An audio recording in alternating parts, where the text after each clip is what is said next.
My favorite day of the year has arrived. No, it's not my birthday. The 2022 Healthy Mama Meal Planner is officially available for purchase.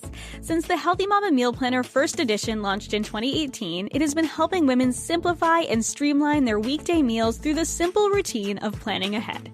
The Healthy Mama Meal Planner takes it one step further and guides you step by step to creating a meal plan that works for your unique family, schedule, and planning style, taking the stress out of meal planning once and for all and gives you all the tools to do it.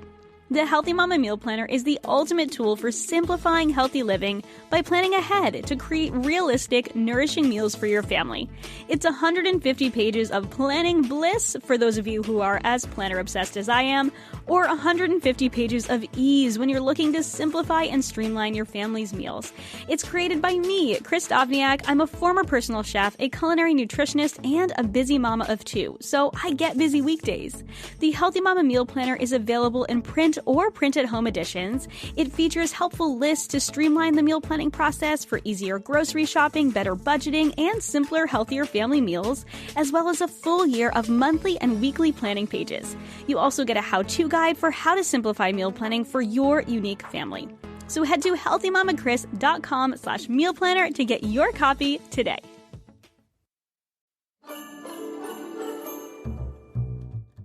Hey friends, welcome back to the Healthy Balanced Mama podcast. I am so excited to have Danielle here with me again for another Q&A episode. The response to our first two Q&A episodes, we did our pregnancy, birth, and babies episodes. It was so good, and I am just so excited to have you on with me again, friend, to chat with you and to answer everyone's questions. I'm excited too, and this is one of my favorite times of year, and preparing for this podcast and getting people's questions about the holidays and balance in the holidays made me really excited and want to get my Christmas decorations out. So I'm excited to be here too. Oh, I love it. Oh my gosh. So you don't have decorations out yet? I do not. So it is currently, as we're recording, this will come out at the end of November, but it is mid-November right now. And honestly, I was a post-Thanksgiving decorator for most of my life. I think it's kind of how my family always did it. Like once it was Thanksgiving, we got our tree, we like put everything up. And my husband is very much against putting anything up until after Thanksgiving. However, last year with like the craziness of the pandemic, I just kind of felt like I wanted things up a little bit earlier. And so we put things up just like a little bit earlier. We didn't do the tree early, but we put up some decorations and my husband was like very reluctant about it, but he was like, okay, whatever.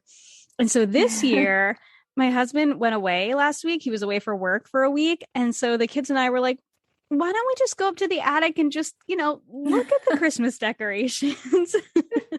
And did they come back down? They came down, and we have a bunch of decorations up, but it's not like we don't have lights yet. We don't have a tree yet. So we'll do all that after Thanksgiving. It will be right after Thanksgiving once this episode goes up. So there might be some Instagram posts of us going and shopping finding our tree and putting up our decorations and stuff. So we're not quite there yet, but we have a few up, and we're definitely listening to Christmas music because it just makes me happy. Me too. Christmas music has been on for me too, for sure. And we're going to get our tree. We started our tradition last year of getting it the day after Thanksgiving. So that's perfect. Our plan. Oh, I love it. Living a healthy, balanced life is no small feat, especially when you're a mom. With meals to cook, laundry to load, work to do, and humans to raise, it can be easy to feel like we're in an on-again, off-again relationship with healthy living. But it doesn't have to feel this way.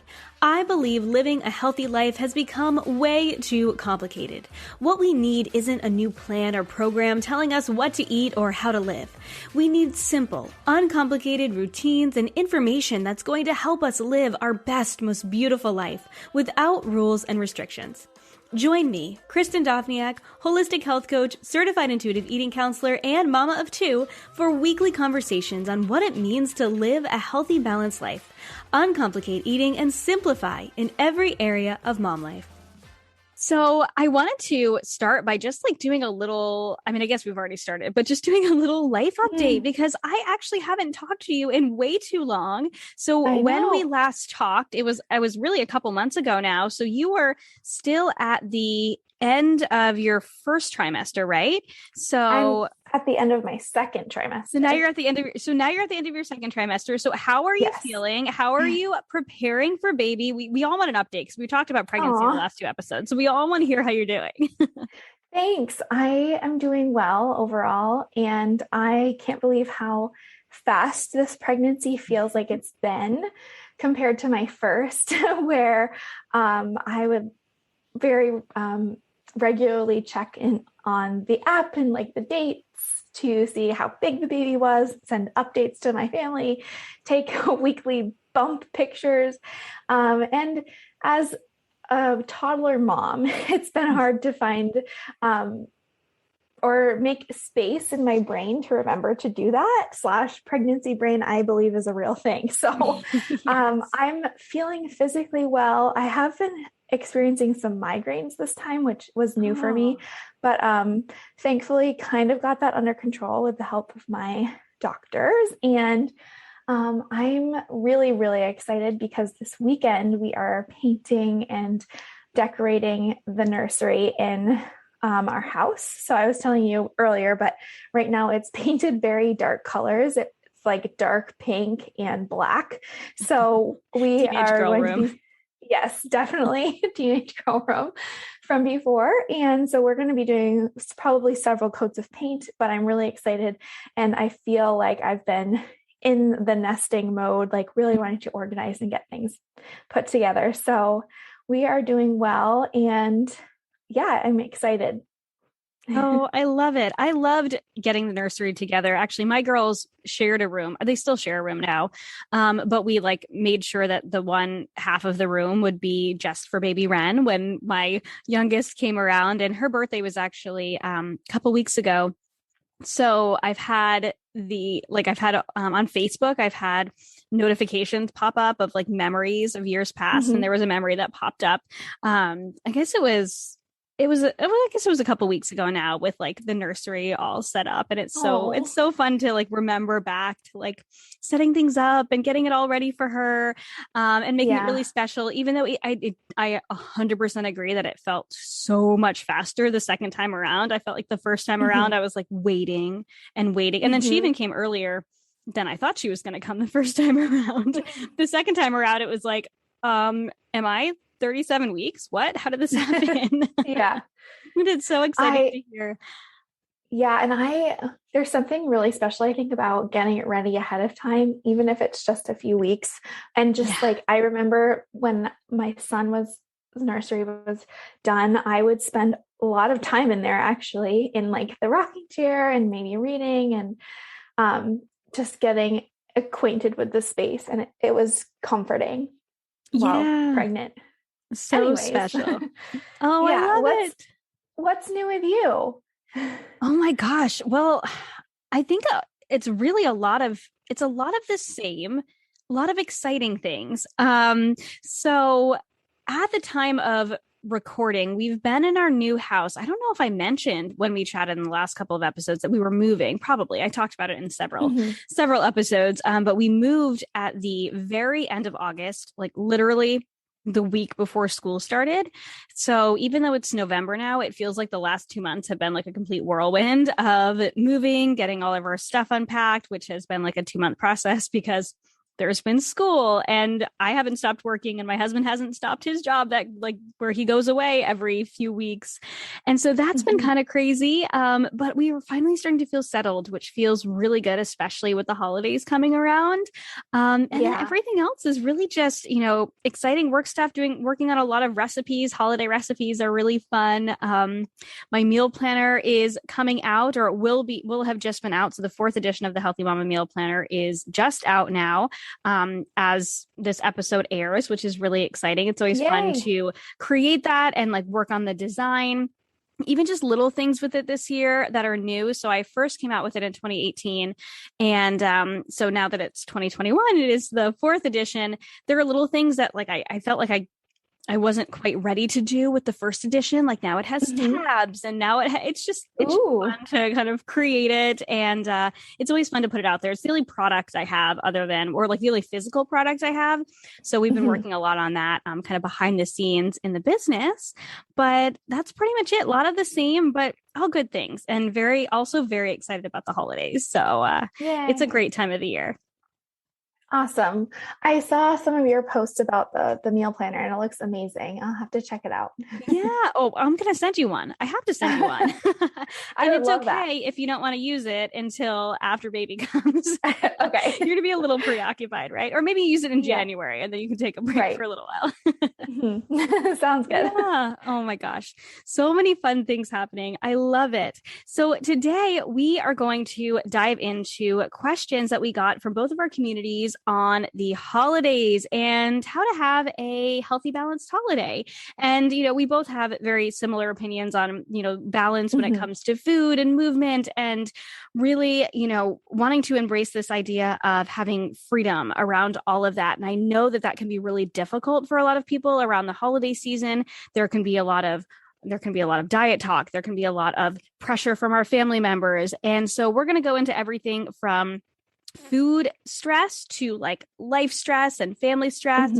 And, we both have experience in the intuitive eating, health coaching, food freedom world. But when it comes to life balance, it's literally just us sharing our opinions. So hopefully we can give you guys some of our wisdom and some just encouragement for the upcoming holiday season, because it can be stressful, but it's also really wonderful. So I guess I hope that you guys will all just really take something from this, from the questions we got. We got some pretty good questions. So we got 5 questions. We've turned 2 of them into one because they were very similar. And we were talking before that I was like, well, we only got 5 questions. I feel like we have asked for more. And I'm like, no. We're gonna have a lot. We'll definitely have enough. Yes. So if you're ready, let's just go ahead and dive in. Yeah, let's do it. Perfect. So the first question, we're going to dive into the food first, because this tends to be like an area of stress. I know someone who was a health coach for many years, and you're also a health coach. The food around the holidays is a really big thing. And so we're going to dive into the food first, and then we'll get into kind of life balance and all that jazz. So the first question, or the first 2 questions that we're going to kind of wrap into one, is how to deal with the all or nothing trap regarding holiday treats, and how to stop overeating at every holiday party. You want to kick it off? I do. I'd love to. And I think that there's a lot of components to the answer of this question, but I'm going to do my best to like compartmentalize what I'm thinking. First, I want to say that like by just even listening to this podcast episode and thinking about these things ahead of time, you're setting yourself up for some success, I think, because we get so often sucked into like the rhythm of doing things automatically and stuff that we do every year. So even just thinking about it ahead of time this year and listening to this podcast and while you're driving to work or driving the kids to school or whatnot, and just getting your mind in that place of like, how do I want to spend my holidays and how do I want food to feel this holiday season is an amazing place to start. And then this all or nothing trap can show up in every aspect of your life. And I'm going to say something really quick. I feel like I'm taking a lot of breaths because it's been harder to get a lot of oxygen. So I'm sorry if I'm sounding winded. I promise I'm just still seated. But anyways, the all or nothing trap can show up in every aspect of our lives. And I don't know about you, Chris, but it's come up in my health coaching over and over and over again. It's like this huge block that can just be challenging for a lot of people. So know that you are not alone in this, and know that it's not something, in my experience, that just kind of goes away forever. I think if you have all or nothing thinking in one area, and work through that, maybe overcome it a bit, it may show up somewhere else. So just know that like it's normal to have this. You're not alone, and that you can work through it, but it's not going to be something that just like magically disappears. And it's something that you can get better at over time.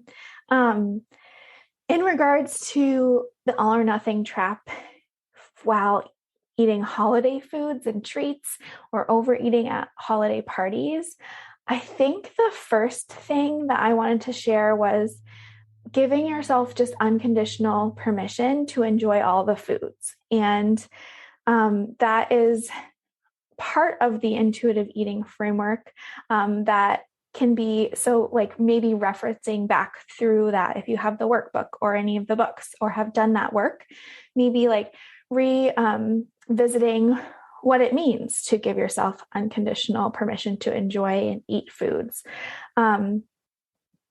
If you don't do that, it's going to be challenging to kind of not have the guilt afterwards after eating like your treats and the holiday foods. And then I think another fun way to kind of deal with the all or nothing trap is kind of get excited about like the holiday treats. And instead of having it be fear-based or worrisome, like the holidays are coming up. I know it can be challenging for me in the past to feel like I have an all or nothing mindset when it comes to food around the holiday gatherings. And instead of coming from it from that perspective, maybe shifting it a little bit to, I am so excited to experience these like special holiday foods. So maybe listing out even right now, like your top 1 to 5 holiday treats that you don't typically have year round, and that you're really excited to enjoy. And then I think also along the same lines, I think a lot of the holiday food has a lot of meaning behind it. So there's some special recipes in my family, like my great grandmother's donuts that we would always make around the holidays together. And pairing the excitement for like the satisfaction and the flavor with like the memories and sharing that out loud with like your family and your loved ones or kids can be really a way to get excited too and go from that place of fear that maybe will turn into guilt and shifting that to excitement and enjoyment. So that was, I feel like a kind of long-winded answer, but what do you think about the all or nothing trap?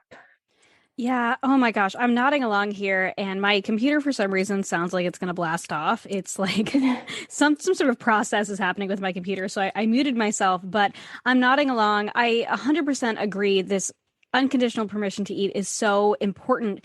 And I know that it can be a little bit scary. So for the woman who's listening, who's like, but if I give myself unconditional permission to eat, then I will eat all the things.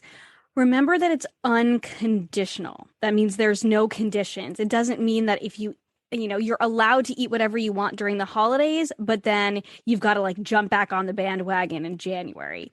It's about really practicing that it's okay to eat whatever sounds good to me, whatever tastes good to me, any time of the year. And I think just the reminder that there are some really special and really enjoyable foods around the holiday season. And I'm 100% with you, like getting excited about it and getting excited about the satisfaction around them instead of making it something where you're going to feel guilty about eating so many of, those cookies that you love. Remembering that it is an exciting time, that we don't always get these things, but that we could. Right? Like if we really wanted those Christmas cookies in June, we could get our aunt's recipe for those cookies we love. We could have them another time during the year. It's not that you're only allowed to have these during the holiday season. And when we can remember that, and we can remember that this isn't the only time I'm going to have cookies, but this is a special time to have these cookies. So really, and I think that helps a lot with the overeating too, is going into it with what sounds really good to me and what would be really satisfying to me and enjoying the experience of it and remembering that it's okay and that doesn't mean anything about you that you have 2 or 3 cookies or that you do overeat sometimes, because we all overeat sometimes. Like it's very, very normal. We don't have to feel guilty if we overeat. And so, yeah, taking that guilt away from it and really focusing on, I've got unconditional permission to eat whatever I want. And I can eat this anytime, even if it's not the holidays, but the holidays are special. So I am going to focus on that satisfaction side of things and what really sounds good. And I think when we do focus on that satisfaction, like what actually sounds good to me, not, okay, this is like my like free pass to eat all of the things, which was exactly where I was several years ago.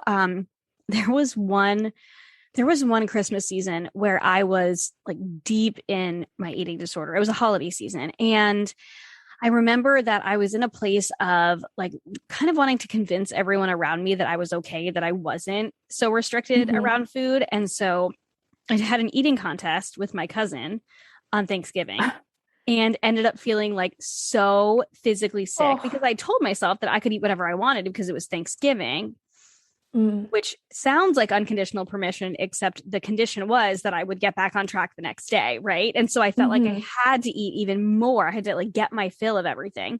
So I had this eating contest with her, ended up feeling so sick. Like I couldn't even enjoy the dessert because I ate so much at dinner. And I remember just like sitting on the couch, just like holding my stomach, like feeling so sick.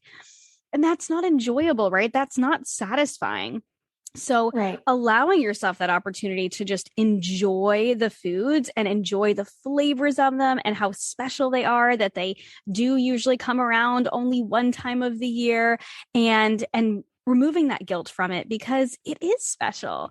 And I think can really help that. And then, that whole holiday season, I look back going, what was I thinking? But that's what happens, I think, when we're in this mindset of guilt around food, where we feel like we give ourselves these like little passes where it's like, well, I can eat whatever I want around the holidays, but then I'm going to get back on track. And so then we feel like we have to eat all of the things. So really working around that mindset and reminding yourself that I can still have treats come January. It's about balance instead of that, I have to eat, I have to get my fill now.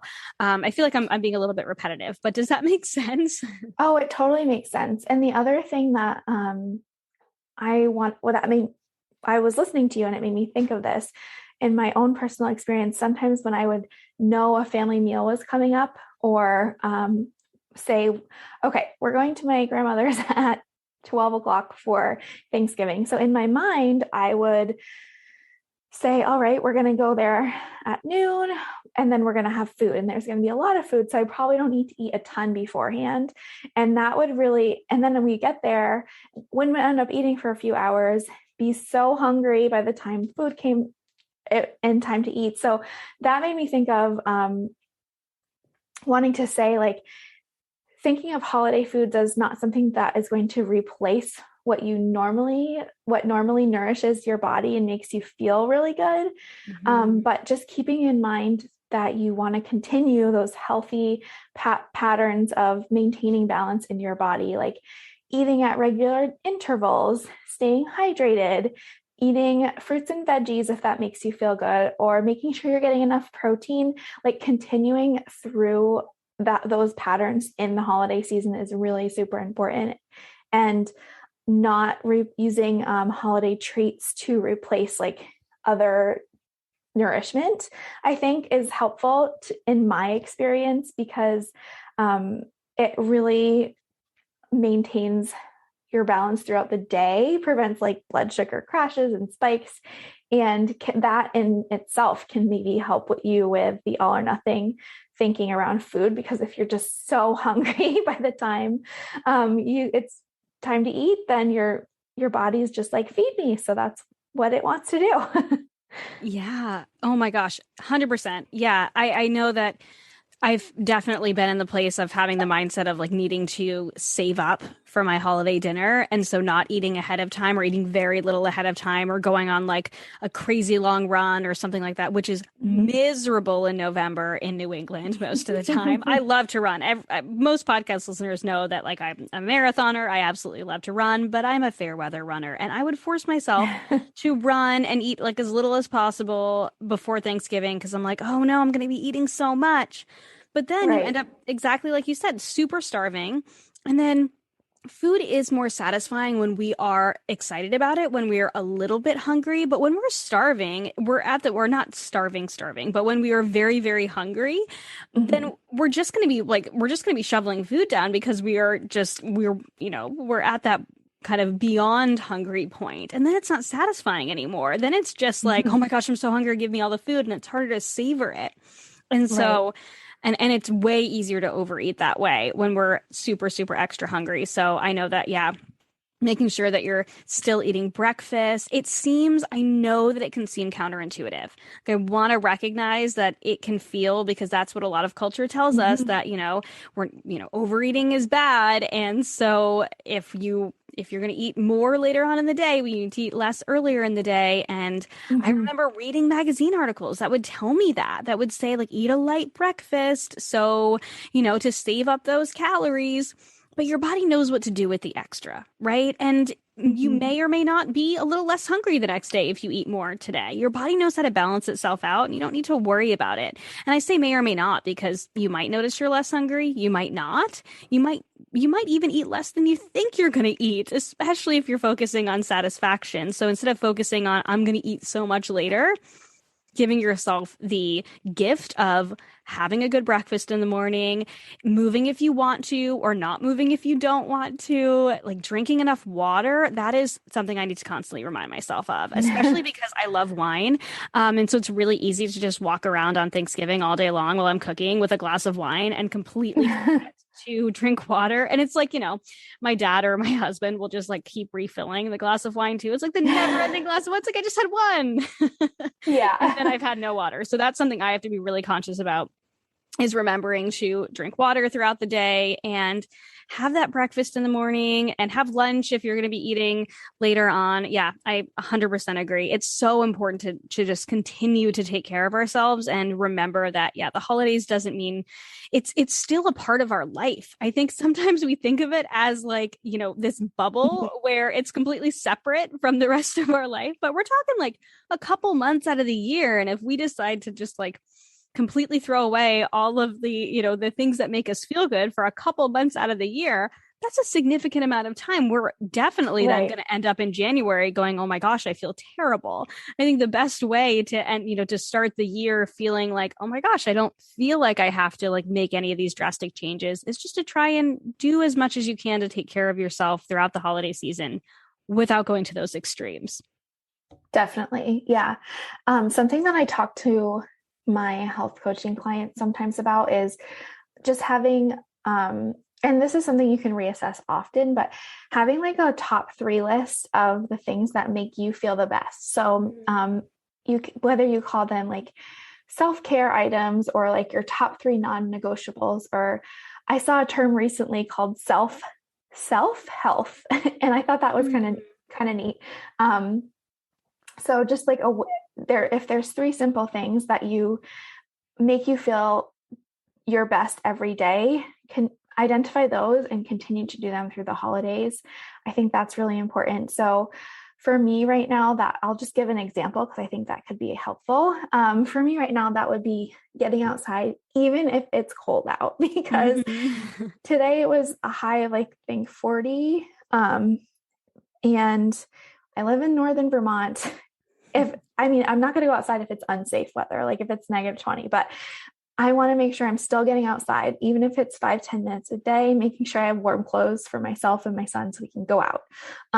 Another thing is prioritizing sleep for me right now. That's been huge, making sure I'm getting enough sleep and trying to prepare for that postpartum period where it's a little interrupted and just so prioritizing sleep and bedtime for me, getting outside, and then making sure I get some greens. So like I've been sauteing spinach and just getting some greens into my day, because I noticed that there was a lot of like butternut squash and that sort of thing, like tomato, like fall types foods. And I wasn't eating as many greens, and that really makes a difference in how I feel. So identify maybe 1 to 3 of your top 3 non-negotiables or your self-health items, and continue to make sure those are done through the holiday season, to take care of yourself.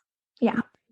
Oh, I love that so much. And it's so simple. I love, I'm all about the simple steps that we can do to improve our lives and find more of that balance. And I think it can be easy to feel like we have to do all of the things to stay healthy and balanced over the holidays too. And we definitely don't want to make you feel like you have to like put extra on yourself in the holiday season to stay balanced, right? It doesn't have to be that hard. It can be as simple as, what are those 3 self-health things that make you feel good? And now I'm like, what are mine?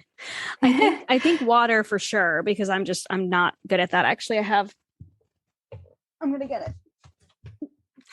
I have my sparkling water here. And actually, as an aside, you have polar water, right? Because you're in New England.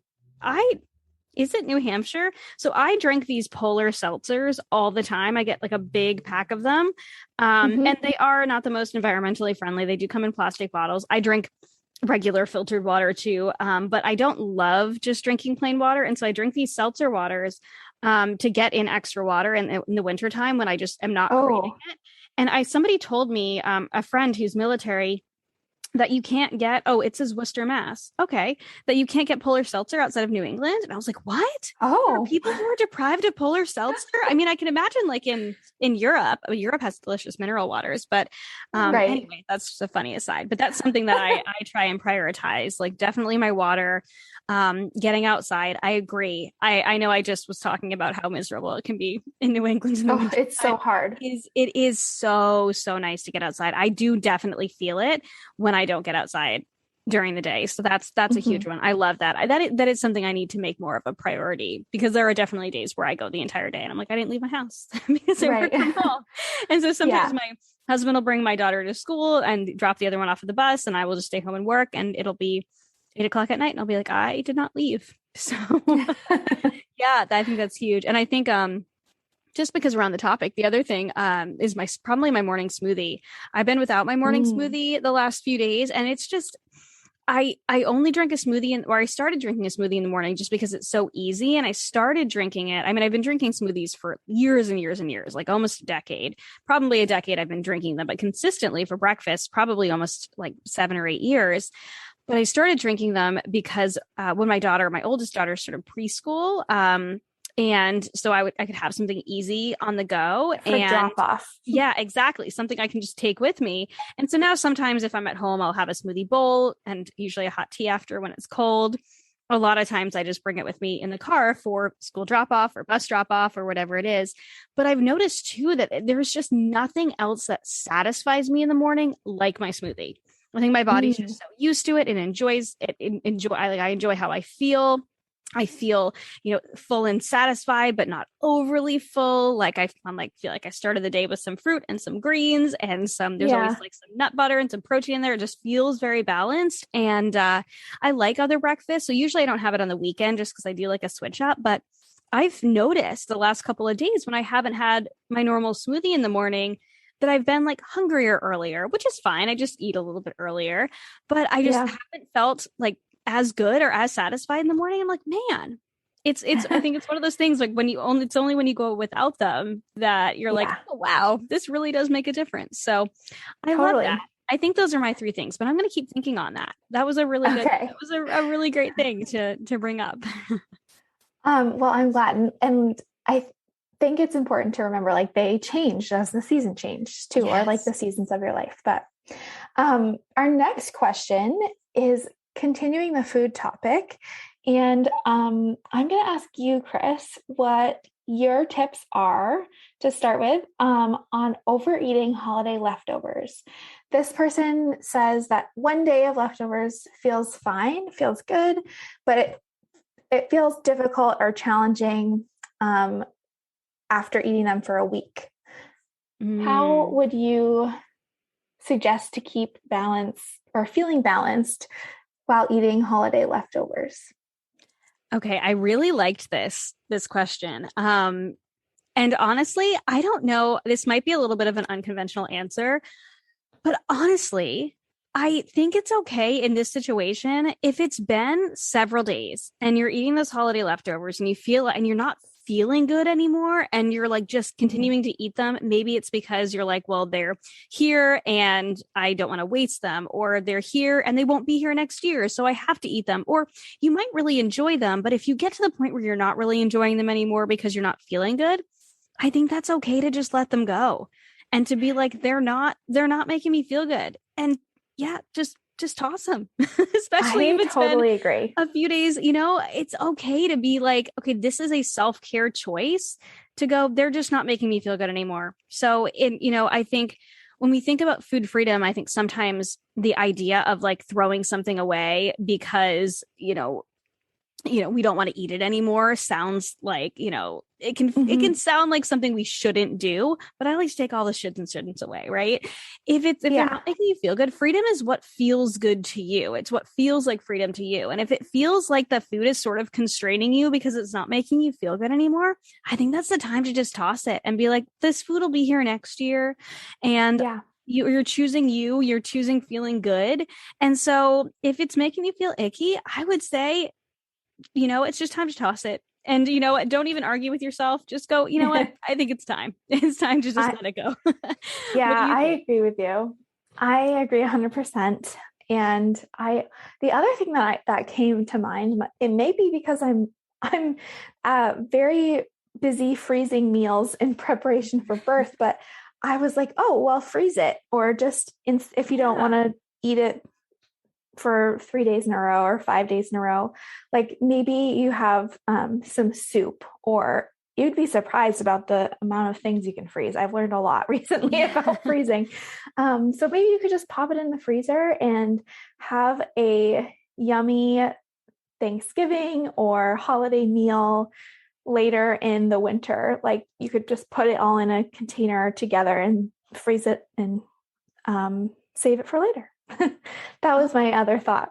I love that, because then you're also giving yourself the opportunity to be excited and anticipate it later on. And you're also helping yourself, not feel like this is the last time I'm ever going to have this, because there's still some in your freezer. You can have another day. So I love that. Yeah, that is a great idea, because you might not be feeling good with it now, but I think oftentimes that it also happens that you're just eating the same thing over and over again, and then it becomes less satisfying. You're probably going to enjoy it way more a couple months down the line when you pull it up out of the freezer and you're like, oh, I'm going to have some turkey and stuffing and cranberry sauce. And I don't have to cook. Yes, exactly. Yeah. And as someone who has been recipe testing for hours a day for the past 2 weeks, I would love an opportunity to not cook. Yeah, no, I love that. I think that's honestly all I have to say about that one. But I think it's one of those things where it's one of those self-care choices you just have to make. I think it's okay to let it go or to freeze it and do what feels good for you. I agree. So let's jump into some of the life balance questions we got asked. So the first one is balancing the to-do, social, gift buying, wanting to stay present and enjoy my time and family. Okay, so what do you think about this one? Well, the first thing that when I was reading through the questions that I thought of was something that my mother-in-law does is she keeps a blank. So she has a stairway going down to her basement. And she keeps a generic December calendar, or she has one for every month, but with important dates on it. But her December calendar has important family dates. And it also has a to-do list type of items of things that she does every year. And she writes them on the day of the calendar that she typically does them around or on. So it's like part of your brain. So that to-do list that is like, okay, got to order the Christmas cards, pick the Christmas outfits, address them, blah, blah, blah. Or sometimes maybe you'll give out cookies to neighborhood, or have a baking day, whatever. If you have a list of to do things that you do every year. She's taken them all and written them out by a day, or a day that she would like to complete them by, for a reference for the next year. And I thought that was really cool because it's just like something to reference back on and be like, oh, I typically like get my Christmas cards out by this date, and that seems to work well. And just like giving yourself a present from the past. So I thought I wanted to share that because I thought that was really a cool tip. And then the other thing I wanted to share about the balancing all of the social gatherings, gift buying, and really trying to stay, while at the same time trying to stay present with family, is I want to say that it is challenging. But while you're listening to this, like right here, right now, just like I said at the beginning, take a moment to think about your holiday experience and the things that you normally do. So whether it is going to get the tree or going to a certain place or places, plural, on Thanksgiving or a different holiday, or other events that typically happen for you, and kind of visualize yourself going through them this year. I think visualization exercises can be really powerful, and this is a time of year when you probably aren't doing them or thinking about this, or thinking about how to be really intentional with your time, because we are so busy and it is hard to balance things. But like, take a few moments now to think about what's coming up for you, and think then about how you want to feel and experience those times. I found that I was doing the same things over and over again each year with my family, which is great. Like, traditions are amazing and special. But last year when we had the first Christmas with our son, it felt like kind of an opportunity to create new traditions and redefine what we wanted the days in our time to look like. And I thought that was really powerful because I hadn't, until that point, really taken the time to think about how I was spending my time and what I wanted it to look like. So I invite you to do that now and just get creative, maybe explore and think about things in a different way, because sometimes we don't even think that there are other options or ways to do things, but there perhaps may be. And one thing that I want to say is, I know I just talked about Christmas cards, but like, if you don't like to send cards and it's stressful for you, then don't do it. Just because you have in the past doesn't mean that you need to again. Or just because you've gone to 2 houses or 3 houses even. Like, I know people who go to several locations on a holiday in the past, doesn't mean that you need to do it again. And it's okay to put yourself first, or you can find maybe a different alternative that you haven't thought of before, like having it at maybe a completely different location, or like going out to eat or something. I'm just coming up with random ideas now, but just thinking of visualizing yourself going through the important pieces of your holidays and thinking about how you want to feel and what would get you to that spot if you don't feel that way now, with how you spend your time. And then I think what we said, the last thing I wanted to say, and then I'm going to see what you have to say, is what I mentioned about with the food piece, is just to make sure that you're still taking care of yourself, keeping those top 3 things in mind, or 4 or 5, whatever they may be, and allowing yourself to have time to rest and rejuvenate. And maybe if you need alone time, like, it's okay to do that. And also, it's okay if you don't have an hour of alone time. It can feel nearly impossible to find that, especially as mothers or parents.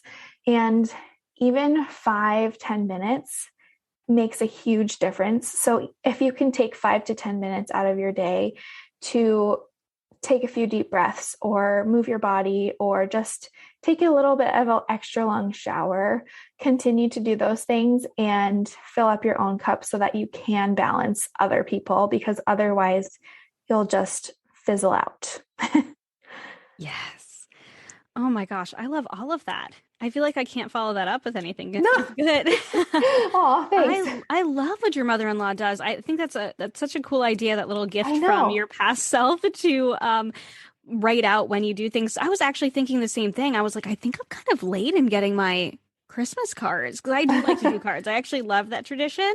And I'm like, I think I normally buy them earlier and send them out earlier, but I don't even remember what we did the last couple of years. And so I think that'd be really helpful to go, okay, these are the things I've done in the past, but also remembering, like you said, just because we did it in the past doesn't mean we need to do it now.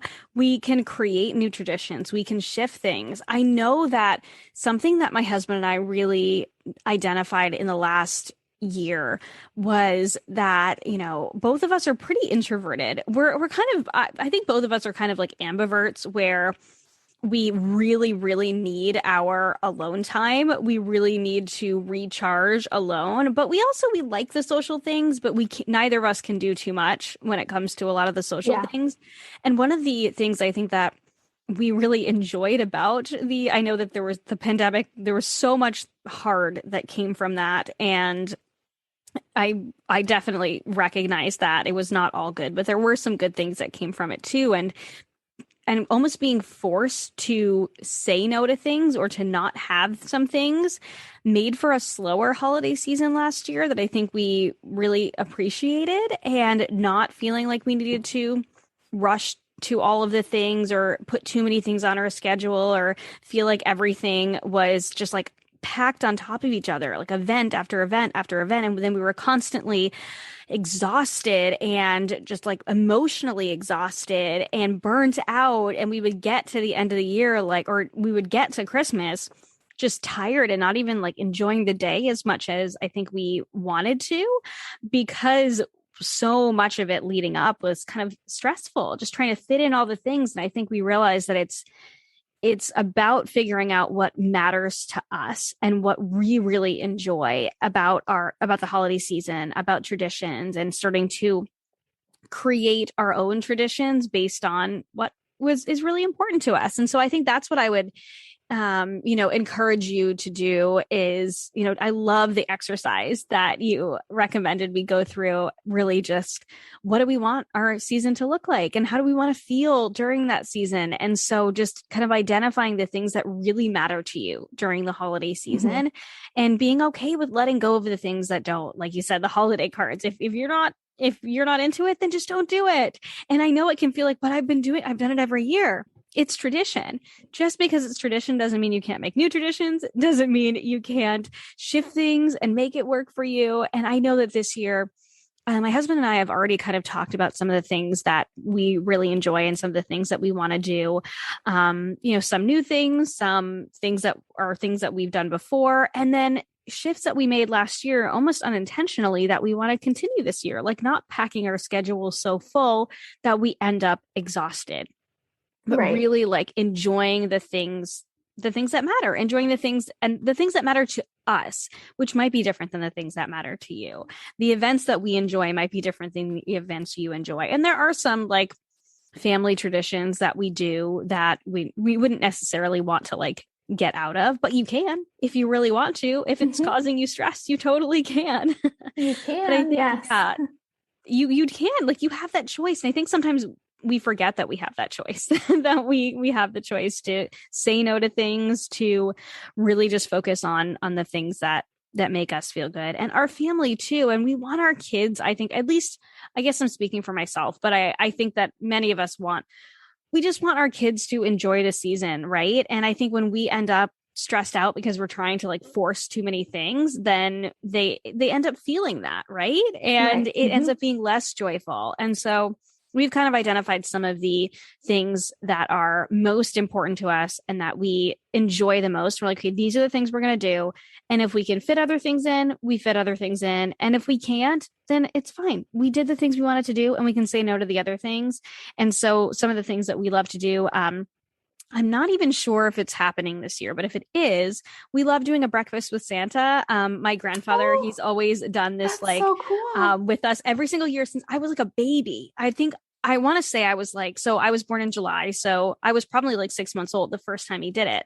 So it's like in our local, or in the town I grew up in, which is only about 40 minutes from where I am now.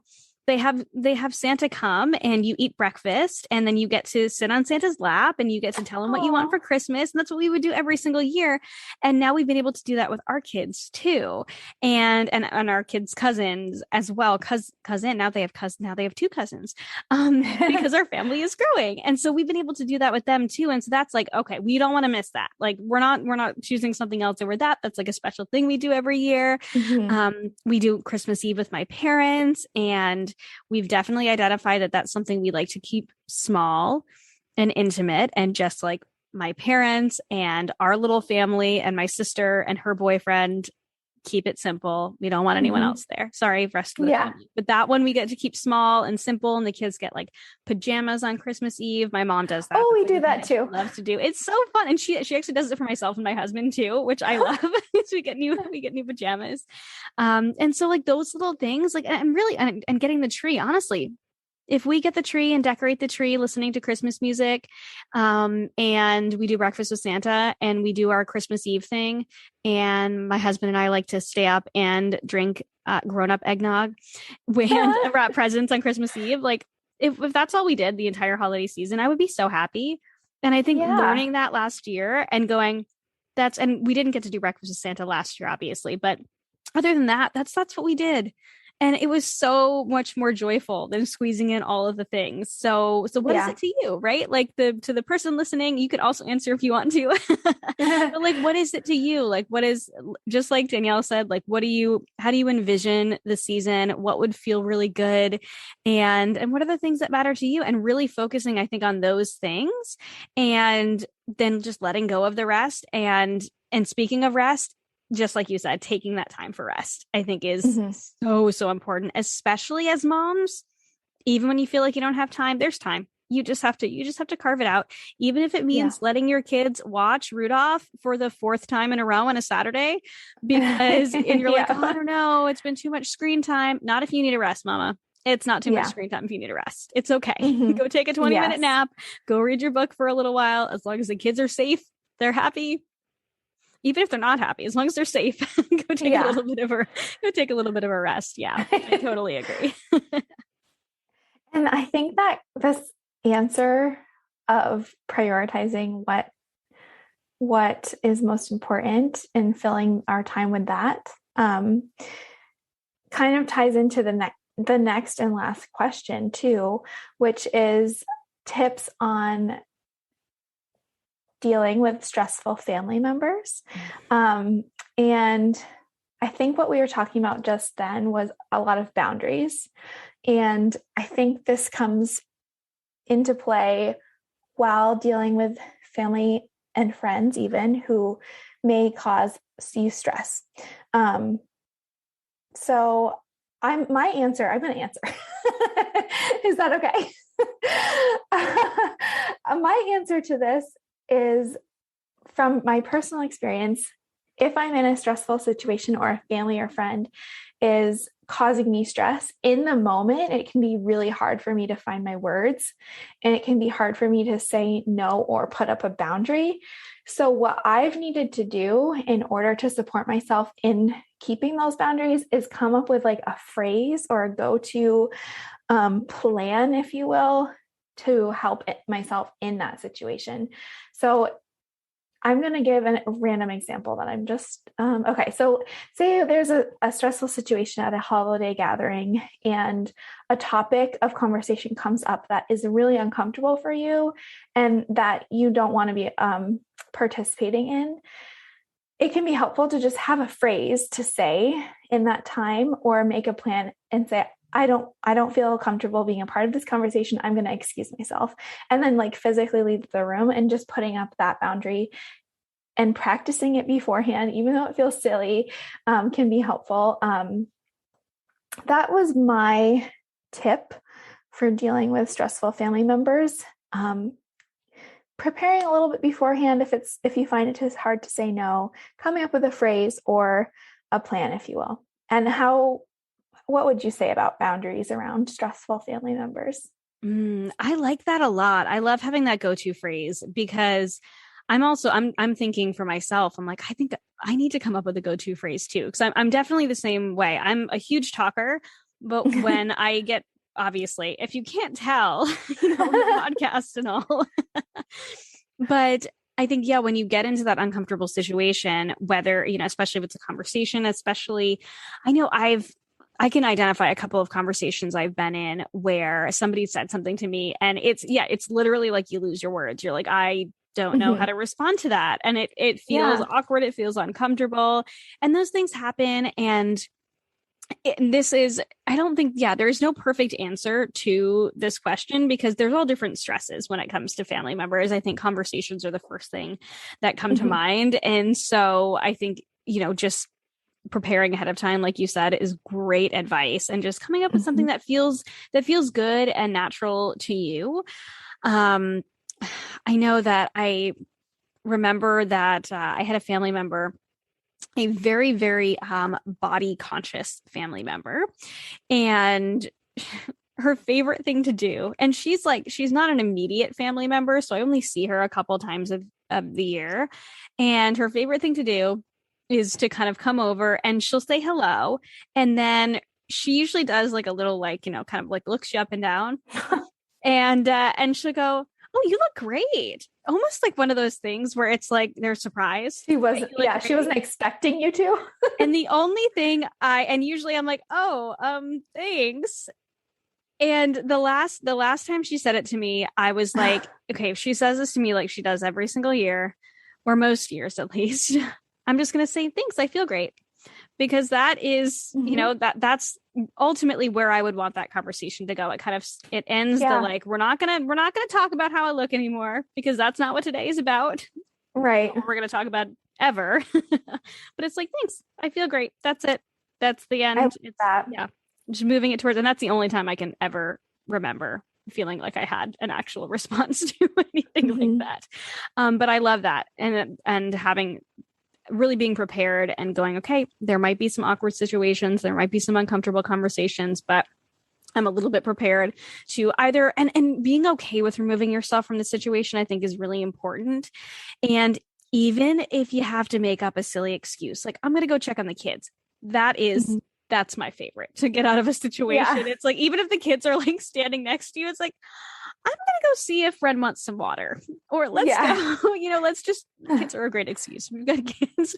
If it's an uncomfortable conversation, if it's something that's, I don't know, maybe making you a little bit upset and you don't want to feel that way, it's okay. It's okay to create that boundary, and remove yourself from uncomfortable conversations, from uncomfortable situations. It's okay to leave early if you're in a situation where maybe there's an argument happening, or there's a lot of conversations that aren't making you feel good, or you're just tired and exhausted. I think a lot of times if you're not feeling good. Yes. Yeah, exactly. If you're not feeling good mentally, physically, in any way, it's okay. Even if you have to make up a silly excuse, it's okay to just remove yourself from the situation. And whatever it is, I think a lot of times we end up feeling sometimes guilty, at least I do, based on like expectations we think people have of us. And sometimes they do have those expectations of us, and remembering that it's okay to disappoint people to take care of yourself and your family.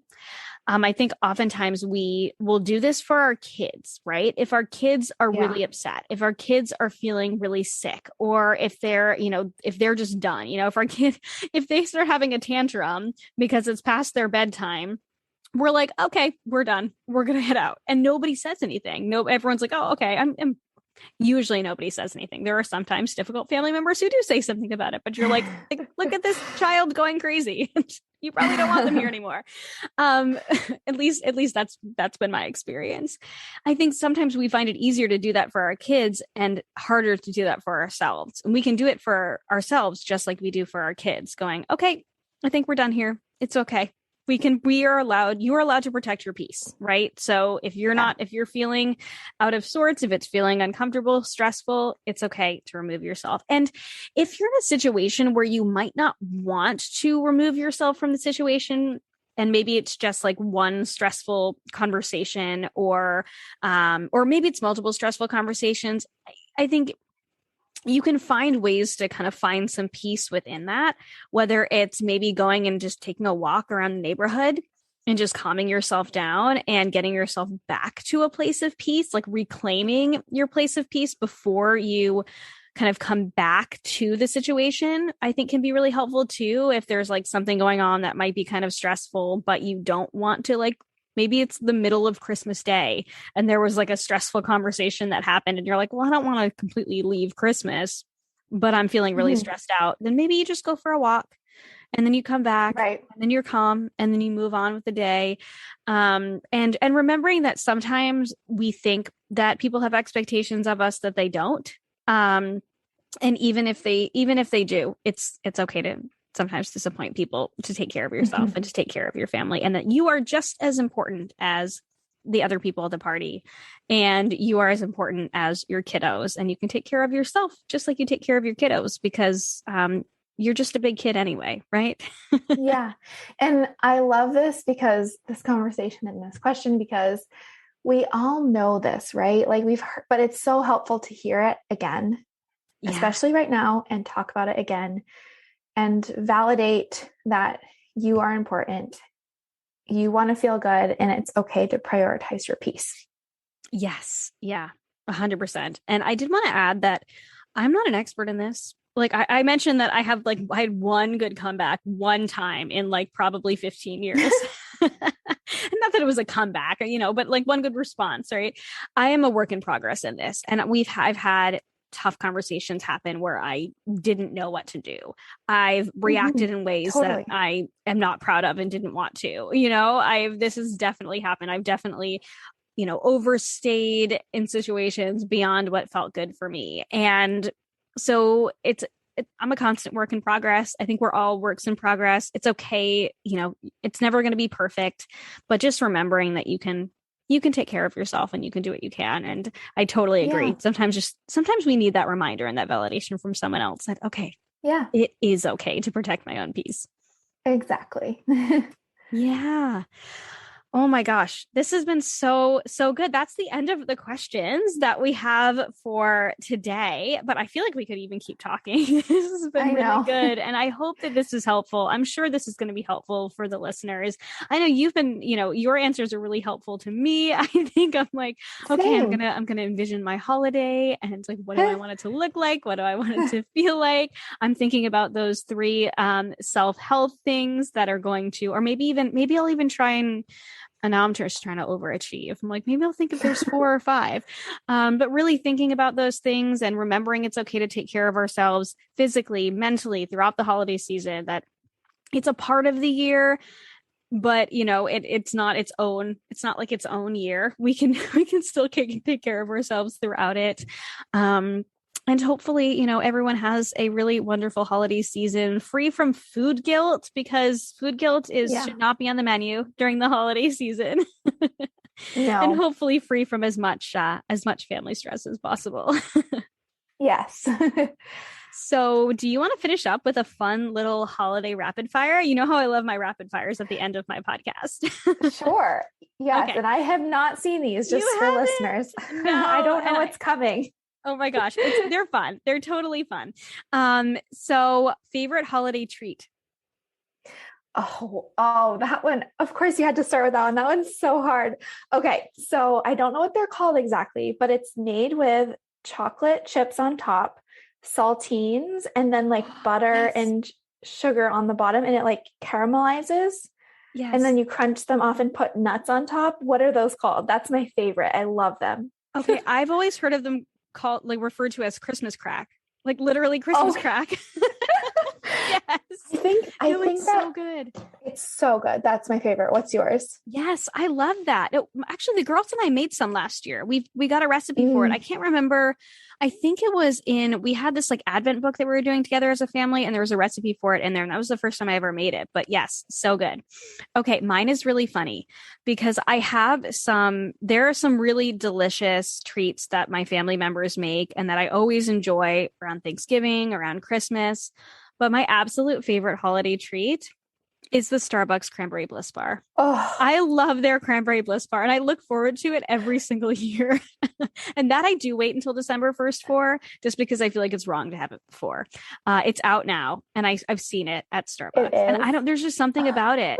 It's so good. It's like, if anyone hasn't had it, it's almost like a soft cookie bottom. And then there's like white chocolate, or it's cream cheese. It's cream cheese.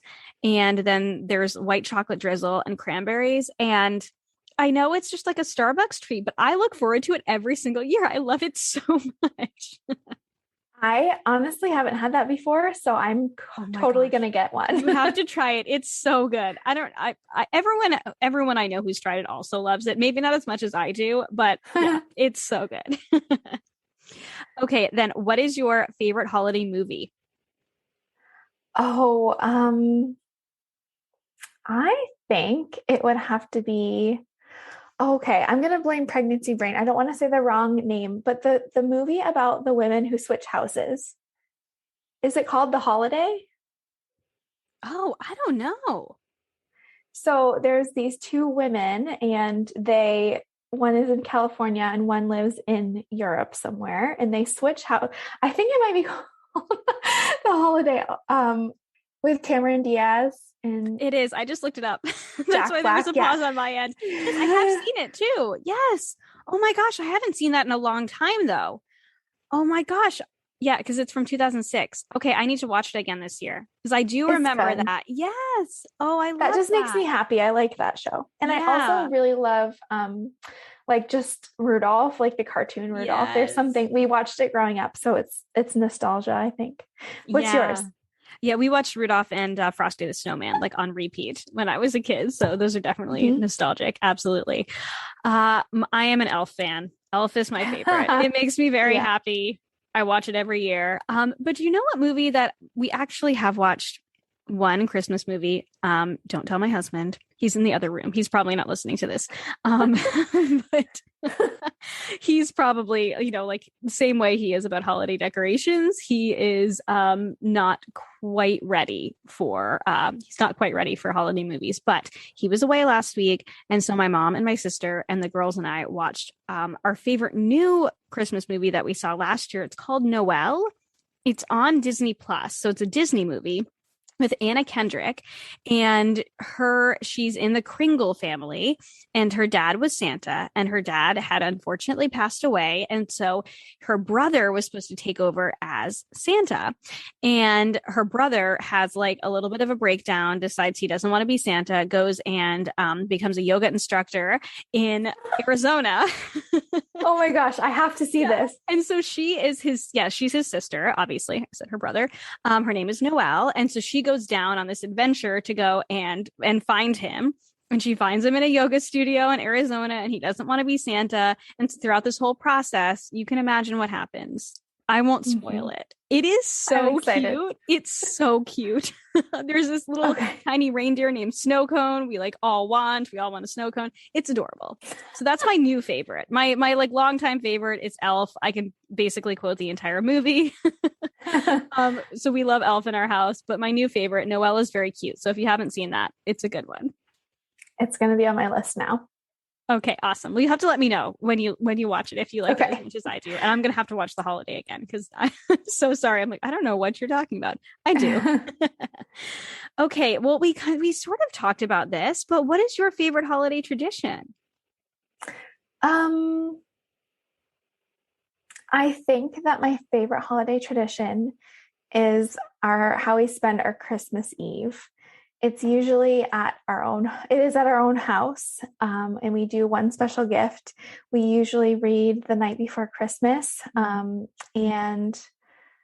it's really lovely to be home and be quiet and be with the people that you love most. What's your favorite? I agree. Oh my gosh. Christmas Eve for myself as well. We've been doing that with my parents the last several years. And we usually, actually, it's funny. So as a child, we would always go out to a Chinese food restaurant on Christmas Eve. And so we've kind of carried on that tradition, but we've done more like we did hibachi for a few years, which was really fun. There's a hibachi place like around the corner from my old house, not around the corner from us anymore. We did that for several years. Last year we did takeout because it was 2020.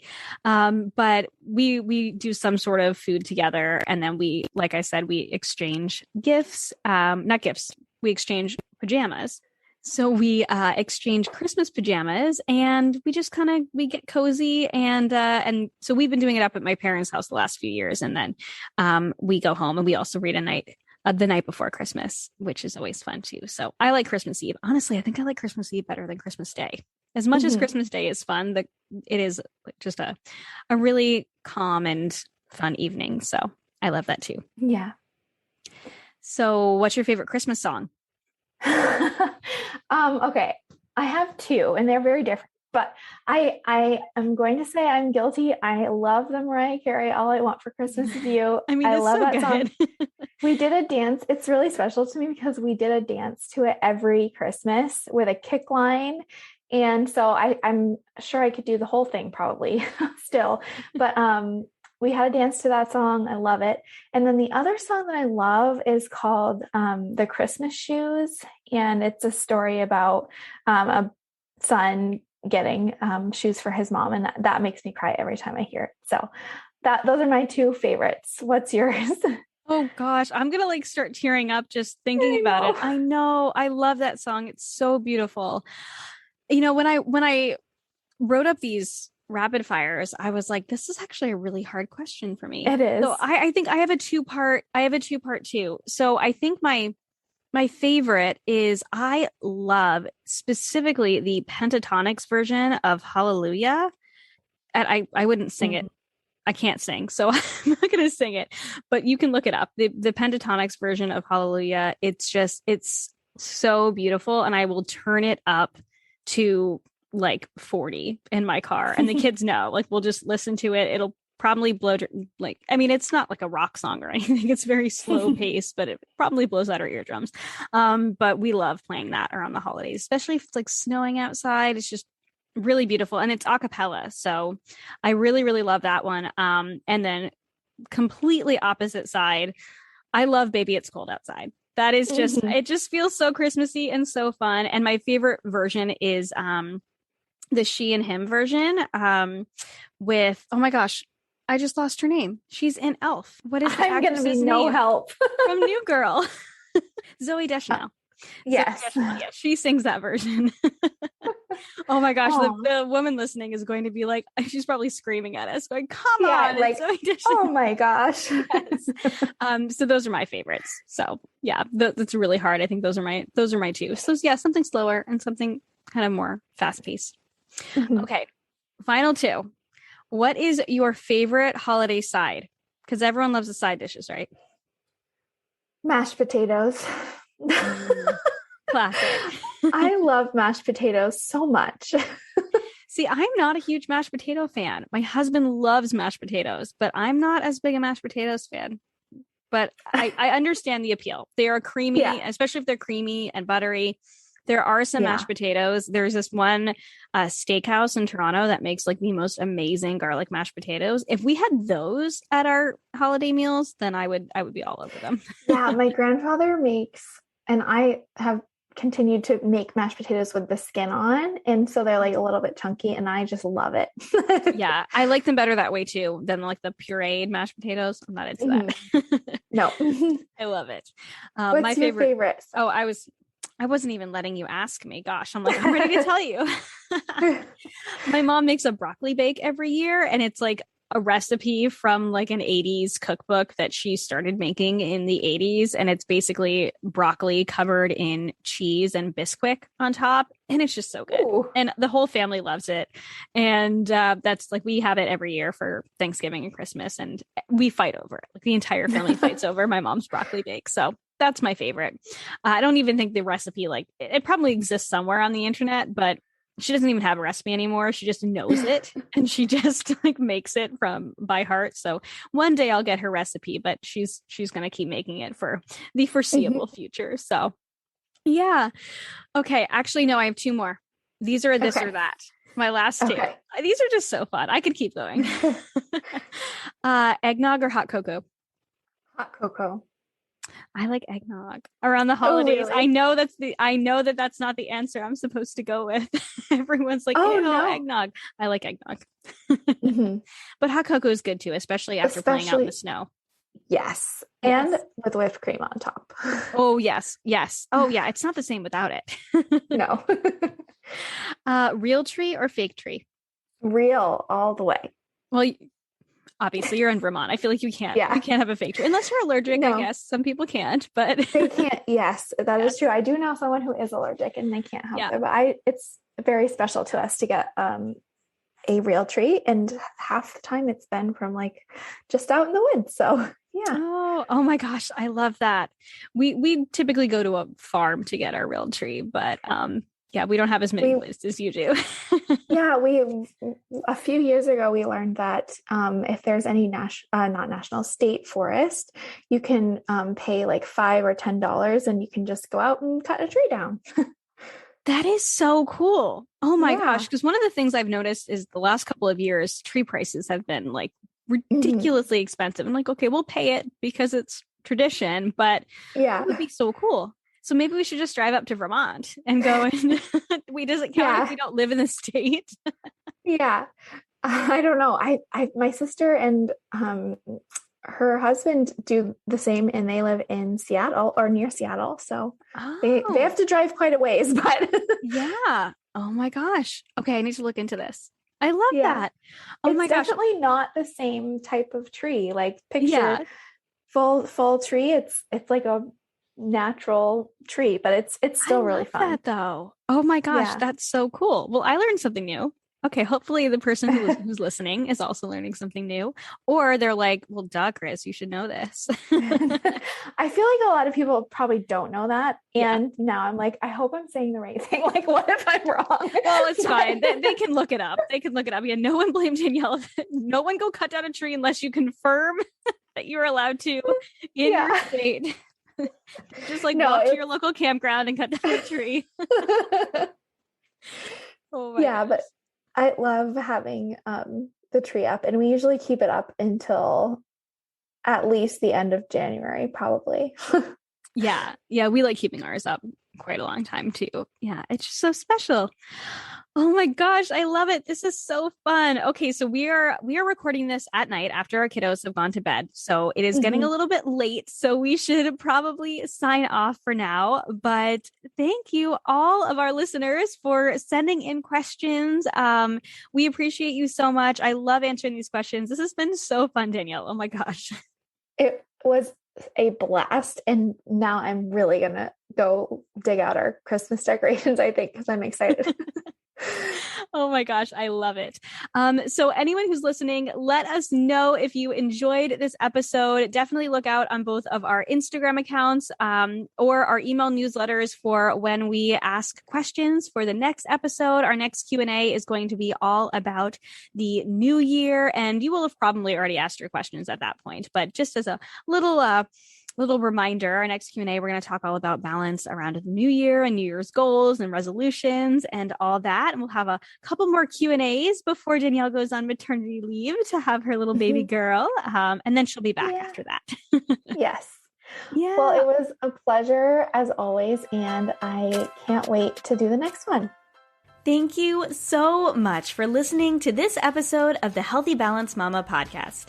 If you loved it, would you take a screenshot and share it with a friend over on Instagram and tag me in it? It helps me so much to know what you love and are taking away from each episode. If you really loved it, would you hop over to iTunes and give me a star rating and review? Every rating and review helps this podcast be seen and heard by more women who need to hear the message of balance and wellness without deprivation. It's the best free gift you could give me. And as a reminder, the information and opinions on this podcast are meant for education and inspiration only and are not to be taken as medical advice, diagnosis, or treatment. Please consult with a trusted practitioner before making any changes. Have a beautiful day, friend, and I'll see you in the next episode.